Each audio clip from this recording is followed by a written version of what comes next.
Ito po talaga ang proper na preparasyon.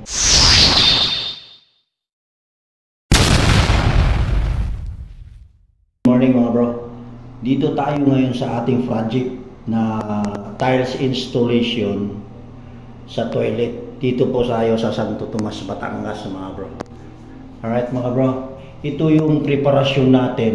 At ito po talaga ang proper na preparasyon.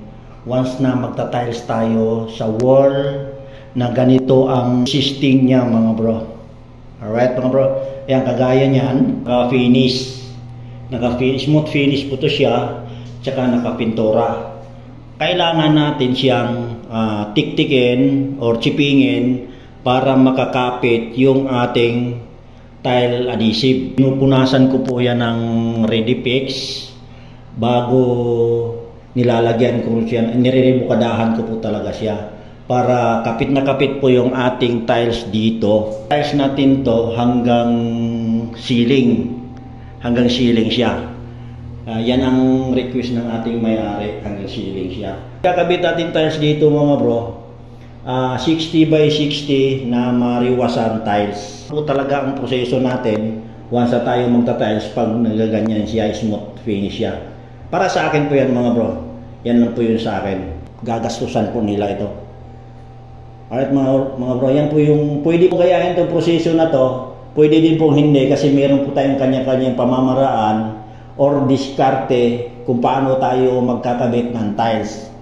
Once na meron tayong existing na tiles mga ganito mga tol.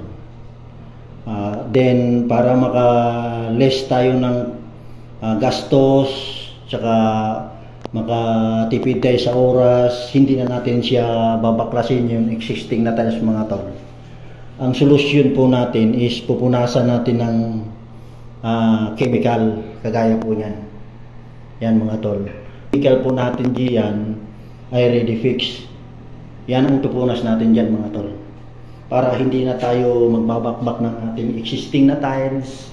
Then yung mga ganyan smooth na cement, titiktikin lang, pupunasan natin ng Redifix.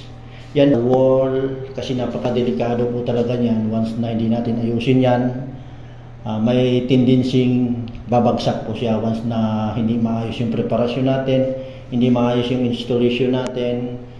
Kaya mahihirapan tayo once na bumagsak po yan mga tol.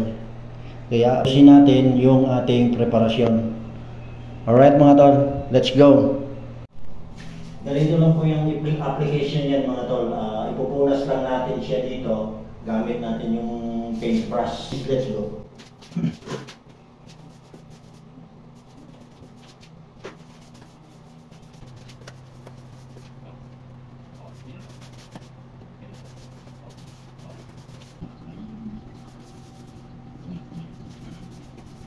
Yan yung solusyon natin sa mga smooth surface mga tol.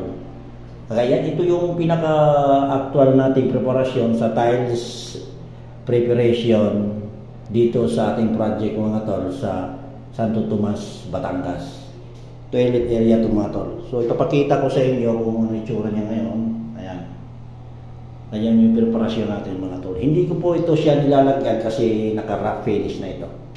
Ang nilalagyan lang natin yung mga surface na smooth surface, smooth finish yung mga yan. Ito yung existing tiles natin, nilalagyan na rin natin ng Redifix, ito, ayan. So kung itong area na ito mga tol, ito muna yung nilalagyan ko ng ating preparasyon na Redifix kasi ibang kulay ito mga tol. Ito, ibang kulay itong area ito, itong nakaliteryo. Itong area na to, ibang kulay din po ito mga tol. Yan po yung request ng ating client. Yan. So ito pag tingnan niyan mga tol, yan po yung pinaka-actual niya, yung existing na tiles. Yan. Pag nilagyan natin siya ng chemical na Redifix, ito na siya. Na ito yung before, itong area na to, ito yung after na preparasyon natin. Yung preparasyon natin para sa tiles installation. Yan mga tol. Yan yung preparasyon natin sa tiles installation. Yan. So pag pinunasan na natin siya, magaspang na talaga siya. Kaya yung adhesive natin nito kakapit. Yan po yung solution natin sa less cost, less time na trabaho mga tol. Kasi pag hindi tayo gumagawa ng solusyon sa mga surface na smooth na surface, ang solusyon ng iba na ito mga tol, titibagin niya to, tatanggalin. So ang mangyayari sa kanya, dagdag trabaho, dagdag gastos.